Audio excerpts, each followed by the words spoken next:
Welcome back to all the conscientious drummers out there. Just like a mailman delivering the mail, no gigs, whether in a computer or at a club, are going to stop me from bringing ChopHouse to you. James, roll the intro.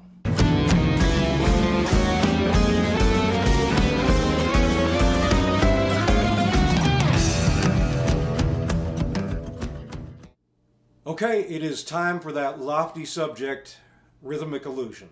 And I'm going to get right into that. First, I want to dispel a myth. All right? And that myth is that possibly what I'm teaching here might be above the general conceptualization of the common man. And I want you to know, excuse me, that couldn't be further from the truth. All right? What I'm teaching here is fundamental. If you want high concepts, check out Matt Gartzka, Animals as Leaders. Check out Chris Dave. Check out Vinny, Steve Smith. Those are high concepts. What I'm teaching here are the fundamentals, the foundational aspects of drumming. All right? I agree that groove is probably the fundamental of all fundamentals. Absolutely. You have to groove. You can't really call yourself a drummer or get a gig if you can't groove. You can't turn the beat around. You have to have some sense of time. That goes without saying. I guess what I'm trying to open up is the greater possibilities that exist within basic timekeeping. All right? Because we as drummers, I believe anyway, that we are artists. We are no different than the solo guitarist or the keyboardist or the vocalist. We are an equal part, an equal member of however many people are in that band, whatever percentage that is cut up into. And so I just want you guys to get an understanding of where you can go within basic timekeeping. Okay? So I hope that's understandable and relatable. And now I want to move into rhythmic illusion. Dun, dun, dun. So what the hell is rhythmic illusion anyway? Excuse me. Rhythmic illusion is fairly simple. It's made up of two basic elements, which are subdivision and spacing. Okay, subdivision, pretty simple. Just what subdivision you're playing in. Eighth notes, eighth note triplets, 16th notes, 5 notes in a beat, 6 notes in a beat, and so on. All right? Spacing just deals with the ratio between the bass drum and the snare drum, which creates the groove. Okay? So in eighth notes, that's bass drum, hi-hat, snare drum, hi-hat, bass drum, hi-hat, drum, hi-hat, okay, and so on.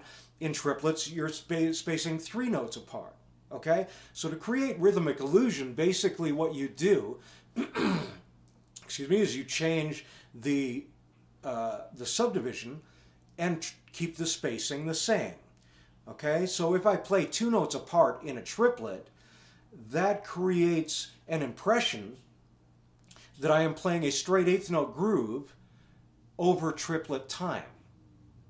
Okay, and I'm actually not. I'm playing a triplet, but I'm spacing everything 2 notes apart, which our ear hears as straight eighth note groove. And that's when, you know, some guys play this stuff, we get lost pretty easily because all of a sudden our mind wants to go to, oh my God, he went straight eighth note on it. And no, he didn't. He's still playing in a triplet.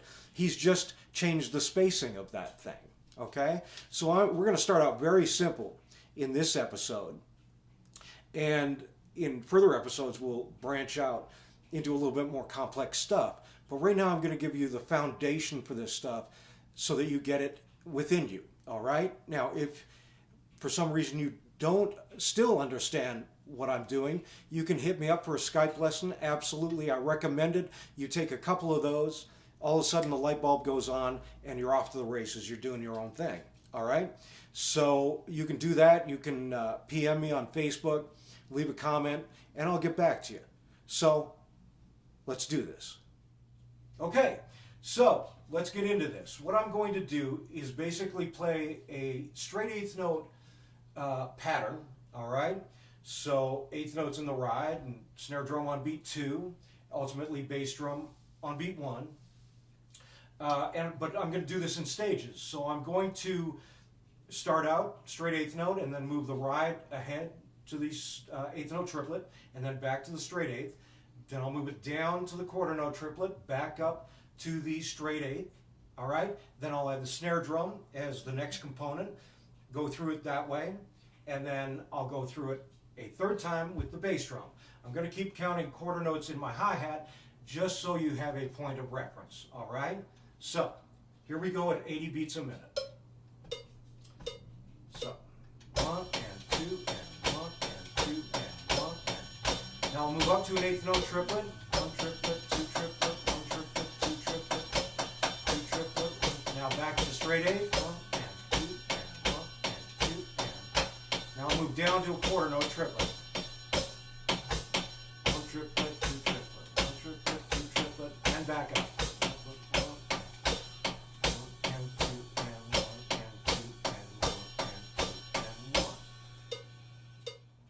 Okay, so now I'm going to add the snare drum on essentially beat 2, and I will start out with the eighth note, straight eighth note ride pattern, move ahead, eighth note triplets, back to straight eighth, and then down to quarter note triplet with the snare drum added as the next component. Okay? 1, 2, 1 and 2 and 1 and 2 and 1 and. Now move up to the eighth note triplet.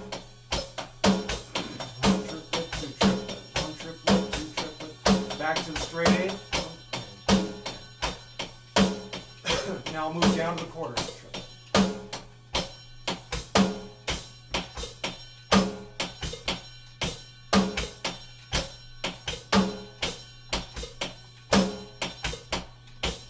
Back.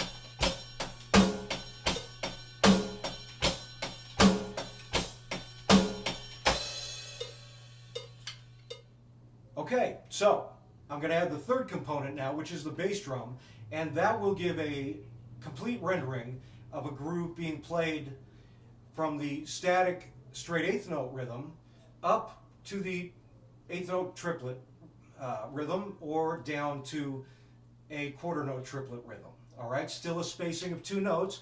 This is where the rhythmic illusion starts to take shape. All right, I'll keep quarter notes in the hi-hat for reference, and at 80 beats a minute. Here we go. 1, 2, 1 and 2 and 1 and 2 and. Now I'll move it ahead. Eighth note triplet. 1 triplet, 2 triplet, 1 triplet, 2 triplet, 1 triplet, 2 triplet, 1 triplet, 2 triplet, 2 triplet, and back. Now I'll move it down to the quarter note triplet. Here we go. 1 triplet, 2 triplet, 1 triplet, 2 triplet, 1 triplet, 2 triplet, 1 triplet, 2 triplet.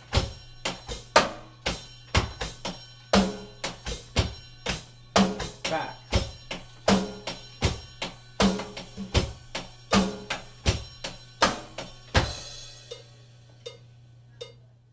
So that's all there is to it. It's really that simple. You know, you might just have to work on it just to get your quarter note triplet down a little bit because that's spaced pretty far behind. A quarter note triplet is basically every second eighth note triplet. All right, so 1 triplet, 2 triplet, 1 triplet, 2 triplet, like that. Okay, it's every second eighth note triplet.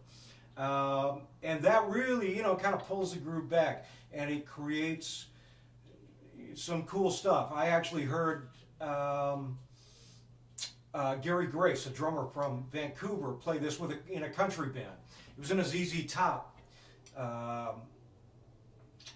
you know, tune that he played it in, but it was very cool. It was a rendition of this sort of thing, and he's a great drummer, great player. So it just shows that you can use this stuff in other contexts and in straight ahead popular contexts and still create cool ideas out of that. All right, so that's that. Okay, so now I'm going to bring the metronome up to 100 and just kind of give you an idea of how to play it at a little bit faster tempo. The great thing about this idea is you can play, if you're playing, 160 or something, like a faster eighth note groove, going to the eighth note triplet might be too fast, but you can drop back to the quarter note triplet to great effect and create that tension, that just pull of the music that once you hit one, it just kind of, explodes.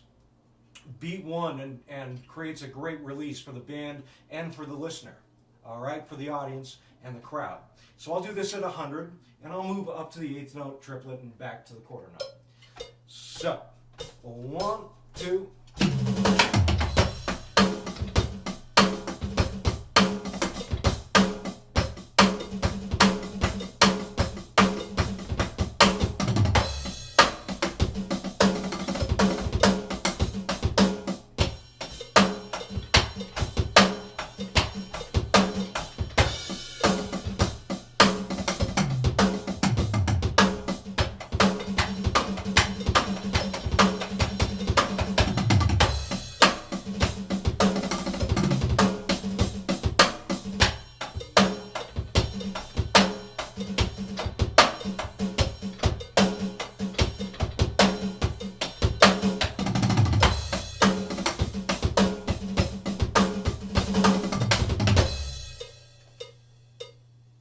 So that concludes this week's episode. I sure hope you guys got something out of it. Next week we're going to take it a little bit further, and we're going to get into 5-note spacings and 7-note spacings. Okay, I'm going to break that down and make it really understandable, really accessible, and it should be no problem to get these things at all, right? Until then, you guys take care, and I'll see you next week.